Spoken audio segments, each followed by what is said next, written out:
Pour ma mère et ma tante nées dans les années 30, l'une a fait des études, l'autre pas, mais c'était compliqué. En fait, en réalité, on devait se marier, on devait faire des enfants, et c'était ça qui était le plus important.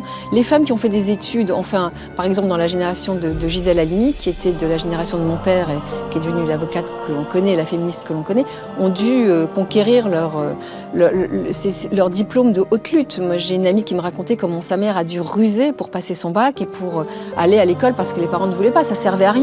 Les filles étaient là pour se marier. Ma grand-mère me disant par exemple qu'il fallait servir son mari, et moi je lui disais mais pourquoi lui il me servirait pas? Ça a alimenté, je crois, et ça a été les prémices du féminisme auquel ma sœur et moi avons adhéré très jeunes, adolescentes. Mais je suis sûre que ce féminisme naissant doit beaucoup à cette situation des femmes et à ce patriarcat observé en Tunisie. Elles n'étaient pas malheureuses, entre guillemets. Celles qui avaient la chance d'avoir un bon mari étaient heureuses. Mais en réalité, elles dépendaient de cela, d'avoir un bon mari, une belle situation, etc. C'était un peu compliqué.